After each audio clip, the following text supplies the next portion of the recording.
ان چیزوں میں فرق نہیں ہے کہ کسی نے نماز ہاتھ باندھ کے پڑھ لی، اور اگر ایک آدمی ارسال الیدین ہاتھ چھوڑ کے پڑھتا ہے تو میری بات علماء میں کسی کو پسند آئے یا نہ آئے، میں کسی کی پسند ناپسند کی پرواہ نہیں کرتا، میں پرواہ کرتا ہوں صرف اللہ اور اس کے رسول کی پسند کی۔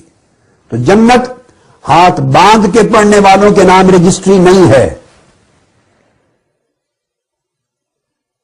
اور جنت ہاتھ چھوڑ کے پڑھنے والوں کے نام بھی رجسٹری نہیں ہے۔ یہ باندھنا اور چھوڑنا تو ارکان صلاۃ میں سے ہی نہیں ہے سرے سے۔ آپ ہاتھ چھوڑ کے پڑھتے رہیں، ہاتھ باندھ کے پڑھتے رہیں، دونوں سبیل میں جنت کا جانے کا امکان موجود ہے، دروازے کھلے ہیں، ان چیزوں میں فرق نہیں پڑتا۔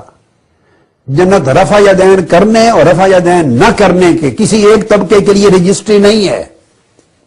بھئی رفع یدین کرنے والے بھی جنت میں جائیں گے، آپ جا کے دیکھ لینا۔ امام بخاری ہوں گے کہ نہیں جنت میں؟ امام مسلم ہوں گے کہ نہیں جنت میں؟ امام ابو داؤد، ترمذی، نسائی، ابن ماجہ سب ہوں گے کہ نہیں؟